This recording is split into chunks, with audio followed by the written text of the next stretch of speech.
நாங்க எப்படி உங்களுக்கு செலவு பண்ணி எப்படி கூப்பிட்டு அந்த விஷயம் பண்ணா, எங்க வாழ்க்கை எப்படி மாறும் அப்படின்றதுக்கான ஒரு சூப்பரான விளக்கம் குடுத்தீங்கன்னா கரெக்ட்டா இருக்கும். வாஸ்துலாம் பொய்யுங்கன்னு பேசுறவங்க தான் வடகிழக்கு பாதிச்ச வீட்டில் இருப்பாங்க. வருமானம் இல்லாதவங்க தான் வடகிழக்கு பாதிப்பில் இருப்பாங்க. மகாலட்சுமி நம்ம வீட்டுக்கு வரணும், வந்த மகாலட்சுமி நம்ம வீட்டில் தங்கணும் அப்படின்னா வீட்டில் ஃபஸ்ட்டு ஒருத்தருக்கு ஒருத்தர் சண்டை போட்டுக்கிறது, தவறான வார்த்தைகள் பேசுறது. கண்டிப்பான்னு சொல்லாதீங்க, நிச்சயமான்னு சொல்லுங்கள். அதுக்கு பதிலாக ஒரு விஷயத்துக்கு தீர்வு வேணும்னா அதை ஃபஸ்ட்டு நம்ம வைக்கிறது இறை வழிபாடு, தீபம் ஏற்றுறது. அப்படிங்கிற சூழ்நிலையில் ஒவ்வொரு திங்கட்கிழமையும் சுக்கிரஹோரையில் 11 மணியிலிருந்து 12 மணிக்குள்ள வீட்டிலே செய்யலாம்.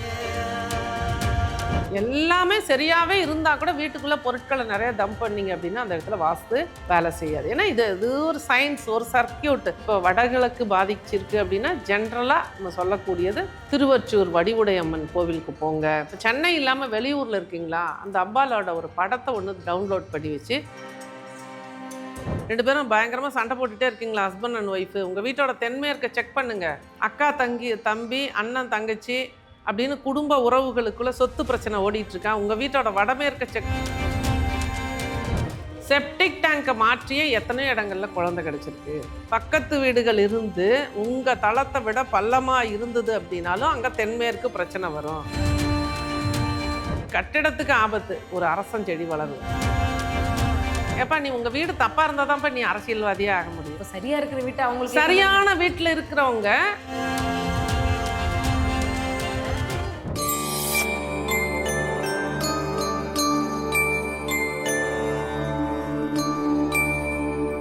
டெம்பிள் எக்ஸ்பிரஸ் நேயர்கள் அனைவருக்கும் வணக்கம். இன்னைக்கு நம்ம கூட இருப்பியல் வாஸ்து வல்லுநர் மற்றும் வாழ்வியல் வல்லுநர் டாக்டர் சஷ்டி ஸ்ரீ சரவணதேவி மேம் இருக்காங்க. அவங்களை வெல்கம் பண்ணிடலாம். வணக்கம் மேம். வணக்கம்மா, எப்படி இருக்கீங்க? மிக சிறப்பாக அமோகமாக இருக்காங்க. Super ma'am, super ma'am. நீங்கள் வரும்பொழுது அப்படியே ரொம்ப மங்களகரமாக ஒரு ஸ்டார்ட் அப்பாக இருக்கீங்க. நன்றி நன்றி. அண்ட் எல்லாருக்குமே வந்துட்டு சுற்றி வளைக்காமல் இன்னைக்கு நம்ம போயிடலாம் அப்படின்னு பார்க்குறேன். ஒரு கேள்வி இருக்குது. வாஸ்து எல்லாமே நீங்கள் சொல்கிறீங்க, வாஸ்து மாற்றின வாழ்க்கையே மாறும் அப்படின்னு சொல்கிறீங்க. அது எப்படி ஃபஸ்ட்டு வாழ்க்கை மாறும்? ஒரு சின்ன கல்லாச்சா எப்படி வாழ்க்கை மாறும் அப்படின்ற ஒரு கேள்வி. இப்போ இந்த மாதிரி ஃபீஸ் எல்லாம் இருக்குது, வாஸ்துலாம் வந்து பார்க்கணும் அப்படின்னா நாங்கள் ஒரு செலவு பண்ணணும். இப்போ நான் மக்களாக இருந்து ஒரு டவுட் எங்களுக்கு, அது சார்பாக தான் நான் உங்ககிட்ட கேட்குறேன். கேளுங்க, நீ மக்கள் குரல் தான் உங்கள் குரல், கேளுங்க. கண்டிப்பாக மேம். இப்போது நாங்கள் எப்படி உங்களுக்கு செலவு பண்ணி எப்படி கூப்பிட்டு அந்த விஷயம் பண்ணால் எங்கள் வாழ்க்கை எப்படி மாறும் அப்படின்றதுக்கான ஒரு சூப்பரான விளக்கம் கொடுத்தீங்கன்னா கரெக்டாக இருக்கும். இந்த இடத்துலங்கம்மா, வாஸ்து மாறினால் வாழ்க்கை மாறும் 100% உண்மை. ஆனால் அது மாறுறதுக்கு ஃபஸ்ட்டு மக்கள் என்னை நம்பணும். ஏன்னா இது பரந்த உலகம், இதில் நிறைய வாஸ்து கன்சல்டன்ட் இருப்பாங்க. ஒருத்தர் ஃபீஸ் வாங்கிக்கிட்டு 5 நிமிஷம் வாஸ்து பார்க்குறவங்க இருக்காங்க, ஒருத்தர் வாஸ்து பார்த்துட்டு ஃபோனை சுவிட்ச் ஆஃப் பண்ணுறவங்க இருக்காங்க, அல்லது வாஸ்துவே தெரியாமல் வாஸ்து பார்க்குறவங்க இருக்காங்க. அந்த 10ஓட 11 இருக்க நான் விரும்பலை. என்னோட கிளைண்ட் எந்த சூழ்நிலையில் இருந்தாலும் எழுந்திரிச்சாகணும். அவங்க வந்து அந்த விஷயத்தை விட்டு வெளியில் வந்துடணும். அது வந்து 100% உத்தரவாதம் உண்டு நம்மளோட ஸ்ரீ அழகர் வாஸ்துல. ஏன்னா நீங்கள் சொன்ன மாதிரி ஒரு வாஸ்து கரெக்ஷன் பண்ணணும் அப்படின்னா எனக்கு ஒரு ஃபீஸ் நிச்சயமாக உண்டு. இங்கே எதுவும் இலவசம் கிடையாது. ஆனால் அதுக்கு ஒரு ஃபீஸ் கொடுக்கணும் அப்படின்னா கூட அவங்க வடகிழக்கு அவங்க வீட்டில் பாதிச்சிருந்து வருமானம் இல்லாமல் இருந்தால் என்னை எப்படி கூப்பிட்டு அவங்க சரி பண்ண முடியும்? வடகிழக்கு பாதிச்சிருந்தால் நெகட்டிவ் தாட்ஸோடு இருப்பாங்க. ஏன்னா வாஸ்துலாம் பொய்யுங்கன்னு பேசுகிறவங்க தான் வடகிழக்கு பாதித்த வீட்டில் இருப்பாங்க. வருமானம் இல்லாதவங்க தான் வடகிழக்கு பாதிப்பில் இருப்பாங்க.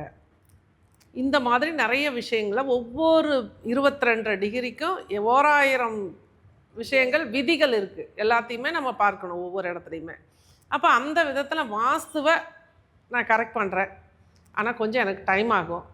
ஆனால் எனக்கு வாழ்வியலில் ஏதாவது ஒரு விஷயம் சக்ஸஸ்ஃபுல்லாக நடந்துச்சுன்னா அந்த வாஸ்துவை நான் நம்புவேன் அப்படின்னு சேலஞ்ச் பண்ணுறவங்களுக்கு, வருமான தடை இருக்குது அப்படின்னா, பணம் இல்லை அப்படின்னா, மெயினான விஷயமா அதான். ஏன்னா உங்களுக்கு கொடுக்கறதுக்கு அவங்க கிட்ட இருந்துச்சுன்னா தாராளமாக நிச்சயமாடுவாங்க. அதுக்கப்புறம் பார்த்தீங்கன்னா கடன் அடையணும் அப்படின்னா இந்த மாதிரி பொருளாதாரம் சார்ந்த எந்த விஷயம் இருந்தாலும் சரி, மற்றும் பல தடைகள் வீட்டில் குடும்பத்துக்குள்ளே ஒரு ஒற்றுமையே இல்லை, மகிழ்ச்சியே இல்லை. ஏன்னா மகிழ்ச்சின்னா சுக்கிரன், பணம்னா சுக்கிரன், இந்த மாதிரி அந்த சுக்கிரன்னா மகாலட்சுமி, குபேரன், இந்த மாதிரி நிறைய விஷயம் நம்ம வந்து சொல்லிகிட்டே போகலாம். அப்போ அந்த இடத்துல வந்து மகாலட்சுமி நம்ம வீட்டுக்கு வரணும், வந்த மகாலட்சுமி நம்ம வீட்டில் தங்கணும் அப்படின்னா வீட்டில் ஃபஸ்ட்டு ஒருத்தருக்கு ஒருத்தர் சண்டை போட்டுக்கிறது, தவறான வார்த்தைகள் பேசுகிறது, இதை ஃபஸ்ட்டு தவிர்க்கணும். இரண்டாவது, வீட்டுக்குள்ளே இருக்க தேவையில்லாத பொருட்களை தூக்கி போடணும். இதெல்லாம் ஏன் திரும்ப திரும்ப சொல்கிறேன் அப்படின்னா, இப்போ நான் இந்த ஷூட்டு முடித்தோடனே நான் வாஸ்துக்கு தான் போகிறேன்.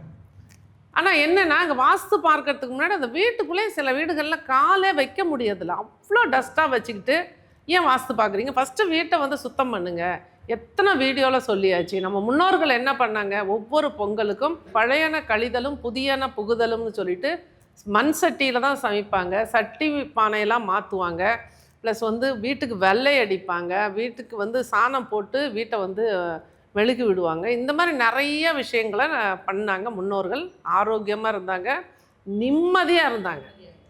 இப்போ இந்த மாதிரி மாற்றங்கள் நம்ம கொண்டு வரும்போது தான் நமக்கு வந்து இந்த பாதிப்புகள் அப்படிங்கிறதுனால ஃபஸ்ட்டு வந்து வீட்டுக்குள்ளே தேவையில்லாத பொருட்களை தூக்கி போடுங்க. வீட்டை சுத்தமாக வச்சுக்கோங்க. வீட்டில் நல்ல வார்த்தைகள் பேசுங்க. வார்த்தையில் மாற்றம், வாழ்க்கையில் மாற்றம். நல்ல ஒரு பூக்காரங்க வந்து கூப்பிடுறாங்க, ஒரு பால்காரங்க வந்து பால் வேணுமான்னு தான் அவங்க கேட்பாங்க. நம்ம வேண்டான்னு சொல்லக்கூடாது. பால் இருக்குது, பூ இருக்குது, இந்த மாதிரி வாழ்வியலில் வார்த்தையில் மாற்றங்கள் கொண்டு வாங்க. வந்து ஒரு ரொம்ப வருஷம் பழகினாதான் இந்த கொஞ்சம் கொஞ்சமாக பழகிக்கிங்க. கொஞ்சம் கொஞ்சமாக பழகிக்கிங்க. இது ஒன்றும் பெரிய விஷயமே கிடையாது. கொஞ்ச நேரம் யோசித்து ஒரு வார்த்தையை மாற்றி பேசுங்க. கண்டிப்பான்னு சொல்லாதீங்க, நிச்சயமான்னு சொல்லுங்கள் அதுக்கு பதிலாக. இந்த மாதிரி நிறைய விஷயங்கள், நிறைய வார்த்தைகள் யோசித்து பேசணும். நிச்சயமாக அந்த இடத்துல வாழ்க்கை மாறும் அப்படிங்கிறது. அப்போ இந்த மாதிரி விஷயங்கள் நம்ம ஃபாலோ பண்ணினா கூட நம்ம மக்கள்கிட்ட ஒரு விஷயத்துக்கு தீர்வு வேணும்னா அதை ஃபஸ்ட்டு நம்ம வைக்கிறது இறை வழிபாடு, தீபம் ஏற்றுறது அப்படிங்கிற சூழ்நிலையில் ஒவ்வொரு திங்கட்கிழமையும் சுக்கிரஹோரையில் 11 மணிலேருந்து 12 மணிக்குள்ளே வீட்லேயே செய்யலாம். ஒரு தேங்காயை 2ஆக உடைச்சி ஒரு வாழை இலை வச்சு அதில் பச்சரிசி வச்சு அதுக்கு மேலே அந்த தேங்காயை வச்சு ஒவ்வொரு தேங்காய் மூடியிலையும் ஒரே ஒரு திரி தான் போடணும். இதுக்கு 2 திரி தேவை கிடையாது. ஒரு திரி மஞ்சள் நிற திரி போட்டு தேங்காய் எண்ணெயே ஊற்றுறோம். தேங்காய் எண்ணெய் ஊற்றி அந்த 1 மணி நேரம் அந்த தீபம் வீட்டில் எரியணும். அந்த தீபம் எரியும் போது அந்த தீபத்துக்கிட்ட உங்களோட விண்ணப்பங்களை, என்னோட கடன் முழுவதும் அடைந்து விட்டது இப்போது, இந்த ஏற்கனவே நான் சொல்லியிருக்கேன், இந்த இப்போதுங்கிற வார்த்தைக்கு தான் ரொம்ப பவர் ஜாஸ்தி.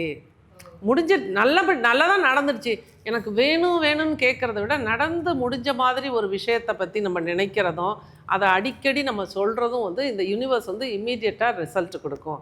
அப்போ இந்த தேங்காய் தீபம் அப்படிங்கிறது குறிப்பாக திங்கட்கிழமையில் காலையில் 11 மணிலேருந்து 12 மணி வரைக்கும் ஒவ்வொரு வீடுகள்லையும் ஏற்றி வழிபாடு பண்ணுங்கள். பண்ணும் பொழுது உங்களுக்கு என்ன மாற்றம் நடந்துச்சு, என்ன விஷயம் உங்களுக்கு நடந்தது அப்படிங்கிறத உங்களுக்கே புரியும். அதன் பிறகு நீங்கள் வாஸ்துவை கரெக்ட் பண்ணுங்கள். அப்போ வந்து நான் சொல்லக்கூடிய விஷயங்கள் உண்மைதான் அப்படிங்கிற புரிதலும், பிறகு வாஸ்துவை கரெக்ட் பண்ணலாம் அப்படிங்கிற எண்ணமும் வரும்பொழுது நிரந்தர தீர்வு அப்படிங்கிறது வாஸ்துவில் தான் இருக்குது. ஏன்னா நம்ம வாழ்நாள் முழுவதும் ஒவ்வொரு திங்கட்கிழமையும் அந்த குறிப்பிட்ட டைம் வச்சு நம்மளால் தீபம் ஏற்ற முடியாது.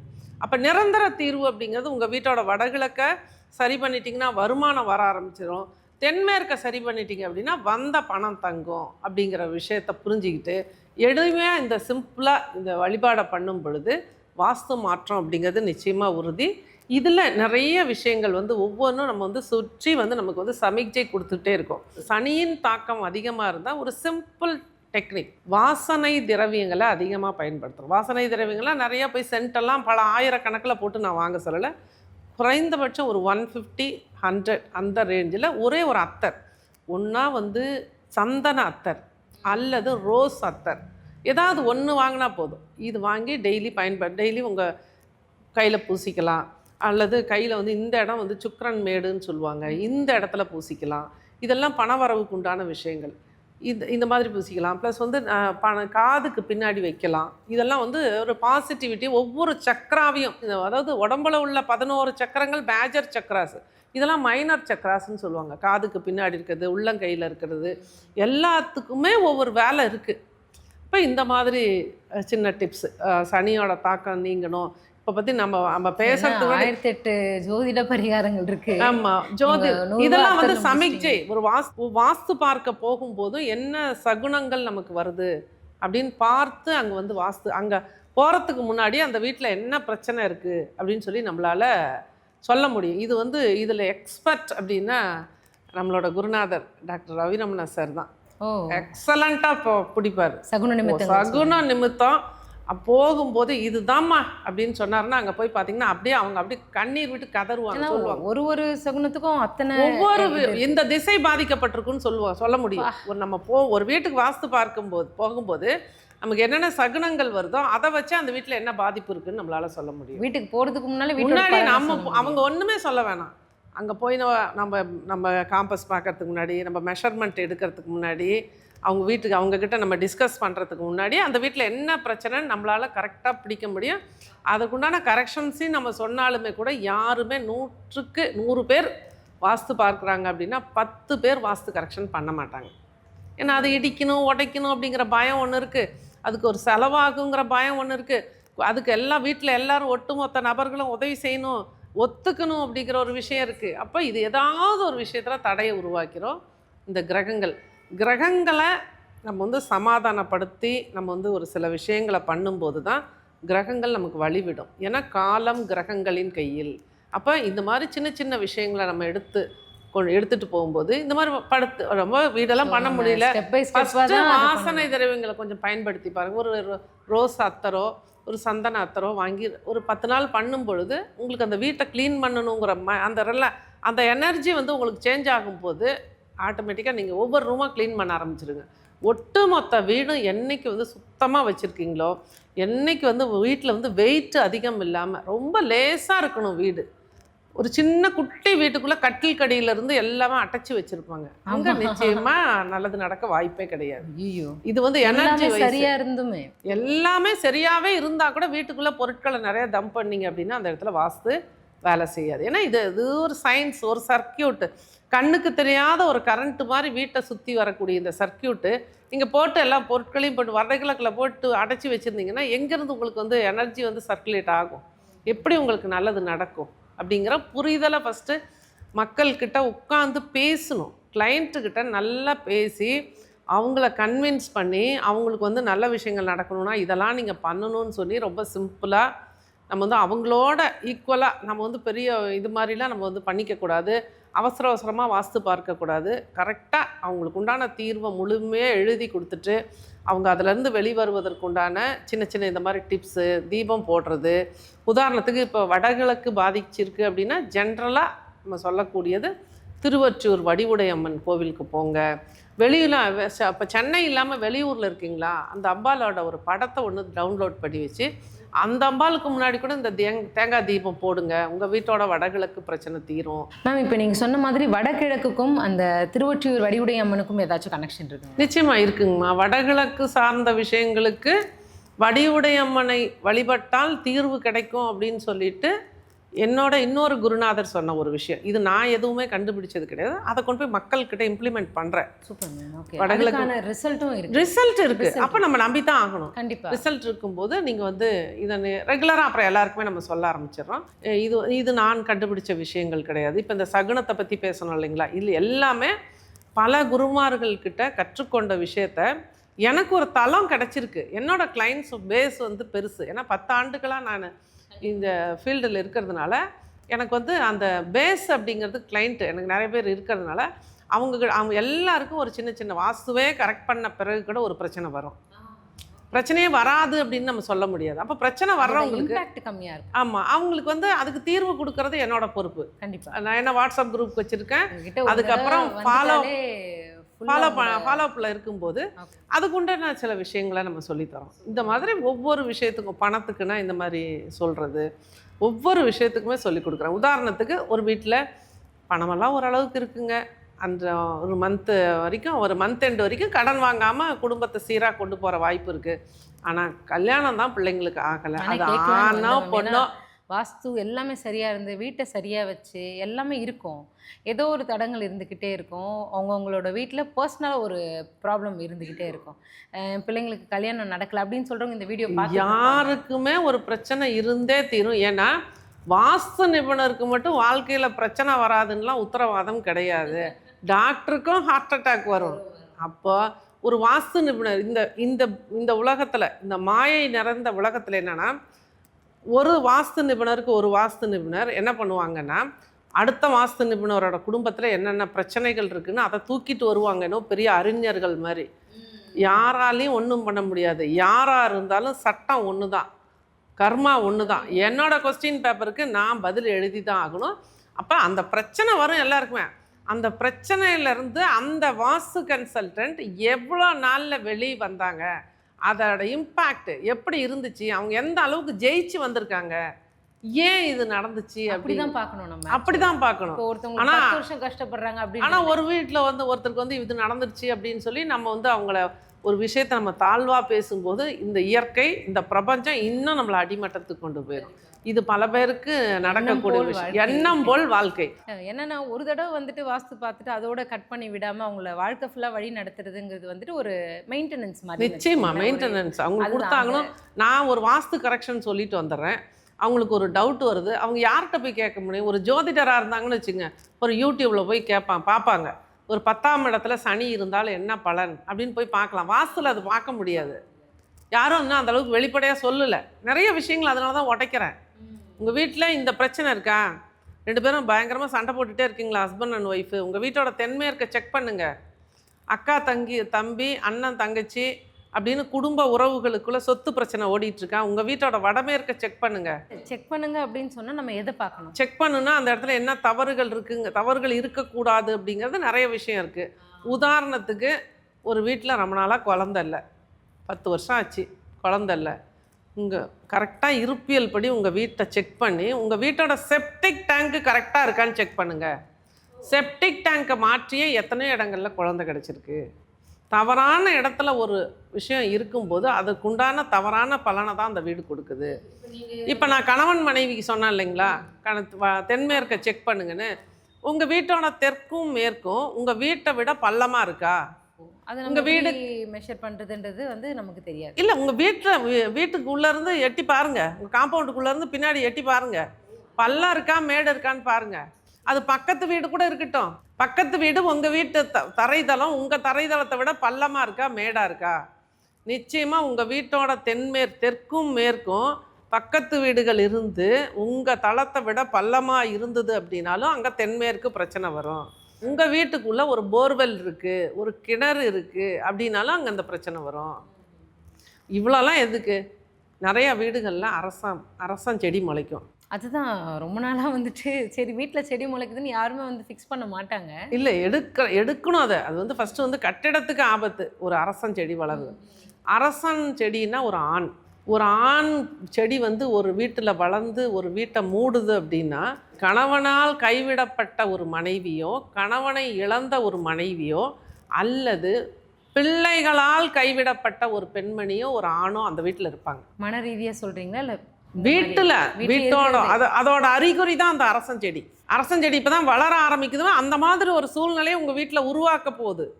அதனால உடனடியாக ஒரு சின்ன குட்டி செடியாக அது ஒரு காகமோ ஏதோ ஒன்று குருவிகளோ ஒரு எச்சம் போட்டு தான் அந்த அரசன் செடி வளருதுன்னா, அந்த செடி இருக்குன்னா உடனே எடுங்கன்னு சொல்கிறேன். அது எல்லார் வீட்லேயும் வராது. நம்ம அந்த பில்டிங் மெயின்டெனன்ஸ் அப்படிங்கிறது ரொம்ப முக்கியம். அது குறிப்பிட்ட காலத்துக்கு நம்ம பெயிண்டிங் பண்ணுறது வீட்டுக்குள்ளே வெளியில் இதெல்லாம் ரொம்ப முக்கியம். என்னன்னா எல்லாருக்குமே குதர்க்கமாக கேட்குறேன் அப்படின்னு தப்பாக எடுத்துக்கூடாது.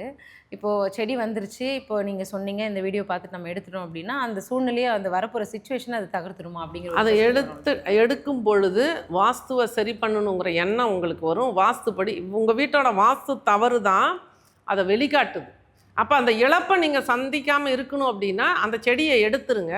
வீடு வாஸ்துப்படி மாறுவதற்குண்டான சிந்தனை உங்களுக்கு வந்துடும். வீட்டை செக் பண்ணி சரி பண்ணிக்கங்க, நிம்மதியாக வாழுங்க. நிறைய பேர் கேட்குறாங்க, இப்போ என்ன இப்போ ஓடிக்கிட்டு இப்போ எலெக்ஷன் டைமு, நாங்கள் நல்ல அரசியலில் வரணும் அப்படின்னு நிறைய பேர் கேட்குங்க. ஏப்பா நீ உங்கள் வீடு தப்பாக இருந்தால் தான்ப்பா நீ அரசியல்வாதியே ஆக முடியும். ஓகே.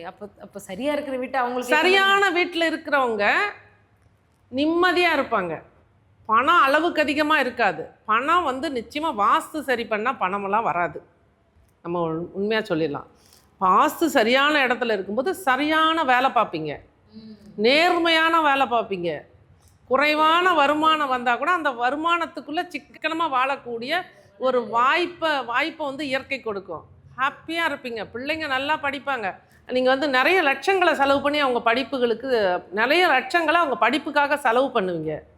அப்போ நீங்கள் நிறைய சம்பாதிச்சு நிறைய செலவு பண்ணுறீங்க. அளவாக சம்பாதிச்சு நிம்மதியாக வாழ்கிறீங்க. சரியான வாஸ்துப்படி உள்ள வீட்டில் உள்ளவர்கள் நிம்மதியாக இருப்பார்கள். நிம்மதி தான் ஃபஸ்ட்டு. ஆயுளோடு இருப்பாங்க, ஆரோக்கியத்தோடு இருப்பாங்க. 4வது இடத்துல தான் ஐஸ்வர்யம். நிறைய பெரிய வீடு கட்டுறீங்க அப்படின்னா பெரிய வாஸ்து தவறுகள் உள்ளே வரும். செக் பண்ணி கரெக்டாக பண்ண முடியாது. அதுக்கு தான் பெரியவங்க என்ன சொல்லியிருக்காங்க, சிறுக கட்டி பெருக வாழுங்கள். பெருக வாழ்றதுன்னா என்ன, அறவாழ்வு, நிம்மதியாக வாழணும், மகிழ்வாக வாழணும், ஆரோக்கியமாக வாழணும், ஒற்றுமையாக வாழணும். அப்படிதானே சொல்றாங்க. இப்போ நீங்களே அப்படி சொல்லும்போது தான் ரொம்ப ஆச்சரியமா இருக்கு. இப்போ உண்மையதான் நான் சொல்றேன். பல இடங்களுக்கு வந்து இப்போ வந்து R&D ரிசர்ச் ஸ்கொயர் ஃபீட்ல ஒரு அளவுக்கு சின்னதா இருந்தாலும் ஒரு 600 to 800 இல்லைன்னா 1200 அது வரைக்கும் மேக்ஸிமம் போகலாம். போகலாம் 2500 கூட பண்ணுங்க, வேண்டான்னு சொல்லலை, ப்ராப்பராக பண்ணுங்க. இப்போ என்னென்னா நம்ம வீடியோஸ் பார்த்து நிறைய பேர் வந்து இப்போ வீடு கட்டுறதுக்கு முன்னாடியே கூப்பிட்டு கேட்குறாங்க. ஏன்னா தப்பாக கட்டிட்டு இடிக்கிறத விட கட்டும் பொழுது கரெக்டாக கட்டணும். இது வந்து மார்க் பண்ணுறதுக்கு முன்னாடியே பூமியோட லெவல் அப்படிங்கிறது, ஒரு வீட்டுக்கு அடித்தளம் பூமியோட லெவலுங்கிறது ரொம்ப ரொம்ப முக்கியம். நீங்கள் என்ன தான் அதுக்கு மேலே வாஸ்து கரெக்ஷன் பண்ணாலும் பூமி தான் முக்கியம். அதை வந்து ப்ராப்பராக பண்ணணும். அதை பூஜை பண்ணுறதுக்கு முன்னாடி அதுக்கு வந்து சில விஷயங்கள்லாம் நம்ம கரெக்டாக வாஸ்துப்படி பண்ணி அந்த இடத்துல வந்து ஒரு கட்டிடத்தை எழுப்பும்போது தான் இழப்பில்லா வெற்றி அடைகிறாங்க. நிறைய பேர் வெற்றி அடைகிறாங்க. வாஸ்துவே இல்லாத இடத்துல கூட வெற்றி அடைகிறாங்க. நான் வெற்றி இல்லைன்னு சொல்ல, ஒன்றை இழந்தால்தான் ஒன்று கிடைக்கும்.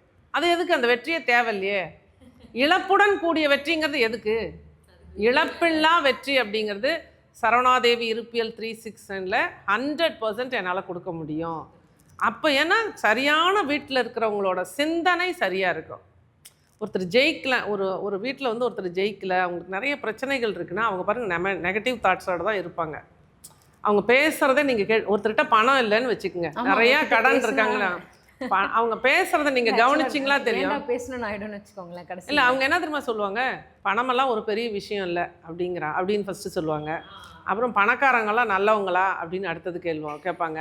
கெட்டவங்க கிட்ட தான் பணம் தங்குன்னு சொல்லுவாங்க. இந்த பணத்தை பற்றிய நெகட்டிவ் தாட்ஸ், நெகட்டிவான வார்த்தைகளை நிறையா பேசுவாங்க. இவங்க பணத்தை ஈர்க்கவே முடியாது. நீங்கள் சரியான வார்த்தைகளை பயன்படுத்தி சரியான வாழ்வியல் இருந்தீங்கன்னா பணத்தை நீங்கள் துரத்த வேண்டாம், பணம் உங்களை தேடி வரும். பணம் உங்களை துரத்தும். பணத்தை ஈர்க்கும் மேக்னட்டாக நீங்கள் மாறணும் அப்படின்னா சரியான சிந்தனை, நேர்மையான வாழ்க்கை, உண்மை. நான் வந்து இங்கே யூடியூப்லலாம் அழகாக பேசிட்டு இதுக்கு ஒரு மாதிரி ஒரு ஆக்டிங் கொடுத்துட்டு கிளையண்ட்டுக்கிட்ட போய் ஒரு ஆக்டிங் கொடுத்தாலும் செல்லுபடி ஆகாது, செல்லாதுன்றுவாங்க மக்கள். கண்டிப்பாக இப்போ நம்ம நேராக டைரக்ட் விசிட் நீங்கள் நிறைய போகிறீங்க, அவ்வளோ பிஸி ஷெட்யூல்லையுமே வந்துட்டு நமக்கு இந்த பதிவு போடுறதுக்கு கூட டைம் இல்லாதப்போ அந்த மாதிரி ஓடிக்கிட்டு இருக்கோம். என்னென்னா நீங்கள் டைரக்ட் விசிட் நீங்கள் நிறைய பார்க்கும்பொழுது இங்கே பேசுகிறதுக்கும் அங்கே மக்கள் வந்து உங்களை ரிசீவ் பண்ணுறதுக்கும் ஏதாச்சும் வித்தியாசம் இருக்குங்களா, இல்லை நீங்கள் உங்களை எப்படி ஹேண்டில் பண்ணுறீங்க நேரடியாக? மக்கள் வந்து அம்மா வந்து ஒரு இடத்துக்கு பெருமைக்காக சொல்லலை, இந்த பிரபஞ்சம் எனக்கு கொடுத்த வாய்ப்பை நிச்சயமாக பிரபஞ்சத்துக்கு நன்றி சொல்லணுங்கிறதுக்காக சொல்கிறேன். அம்மா வந்தாங்கன்னா நம்ம வாழ்க்கையில் நல்ல மாற்றம் வந்து, அம்மா வந்தாங்கன்னா நம்ம வாழ்க்கையில் பெரிய ஒரு திருப்பு முனை இருக்குது அப்படின்னு நம்பிக்கையாக கூப்பிடுவாங்க. அந்த அளவுக்கு நானும் ஒவ்வொரு வீட்டுக்கும் போகும்போது என் பிள்ளைங்களா, என்னோட சகோதர சகோதரிகளாக நினச்சி நான் நல்லா இருக்க மாதிரி அவங்களும் நல்லா இருக்கணும் அப்படிங்கிற நல்ல எண்ணத்தோடு தான் அவங்க வீட்டில் நான் கால் வைப்பேன். அவங்களோட தேவையில்லாத அவங்களோட நெகட்டிவான வார்த்தைகளோ அவங்கள வந்து ரொம்ப கமெண்ட் பண்ணுற மாதிரிலாம் கிடையாது. அதாவது நம்ம போகிற வரைக்கும் நம்ம மேலே அவங்களுக்கு ஒரு பயம் இருக்கும். அவங்களாம் நம்ம வீட்டுக்கு வருவாங்களா, அவங்க வந்தால் எப்படி பிஹேவ் பண்ணுவாங்கன்னு தெரியலையே, அப்படி வேணுமா, இப்படிலாம் யோசிப்பாங்க. ஒன்று நானும் உங்களை மாதிரி தான் சிம்பிளாக பேசுவோம். நான் கரெக்ஷன்லாம் ஃபஸ்ட்டு நான் எழுதிடுறேன், நான் சொல்கிறேன். ஃபஸ்ட்டு உங்கள் வீட்டில் என்னென்ன பிரச்சனைகள் இருக்குது, அந்த பிரச்சனைக்கு என்னென்ன தீர்வு எடுக்கலாங்கிறத நான் சொல்லி முடித்த பிறகு நீங்கள் உங்கள் கேள்விகளை கேளுங்க. நான் வர்றதுக்கு முன்னாடி 500 கொஸ்டின் கூட, அது எந்த துறையை பற்றினாலும் சரி, ஆன்மீகமாகட்டும், அரசியலாகட்டும், விவசாயமாகட்டும், இறை வழிபாடாகட்டும், எதை பற்றி வேணாலும் நீங்கள் கேட்டு எழுதி வைங்க, அதுக்கு நான் பதில் சொல்கிறேன்.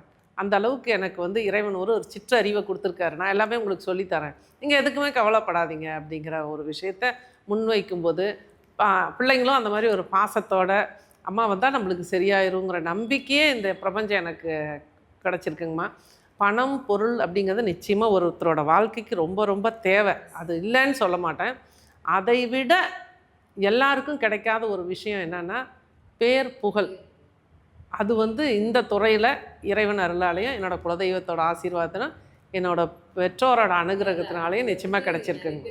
மேம் அதுக்கான காரணம் வந்து நிறைய பேரோட வாழ்க்கையில் நடந்த மாற்றங்கள் தான் காரணம். ஏன்னா ஒரு தடவை பேசிட்டு விட்டுட்டு அதுக்கப்புறம் போகிறது இல்லாமல் அவங்களோட லைஃப்பில் நடக்கிற சேஞ்சஸ் இருக்கு இல்லைங்களா, அவங்க திரும்ப திரும்ப உங்களை ஃபாலோ பண்ணுறதுக்கு உண்டான நிச்சயமா. விஷயங்கள் வந்து அந்த ஒரு சேஞ்சஸ் தான் கொடுக்குது. ஆமா. வாழ்க்கையில் நடக்கிற மாற்றம் வந்து அதுவும் பாசிட்டிவான மாற்றம், இழப்பில்லா வெற்றி அப்படின்றது வேற நீங்கள் சொல்லியிருக்கீங்க.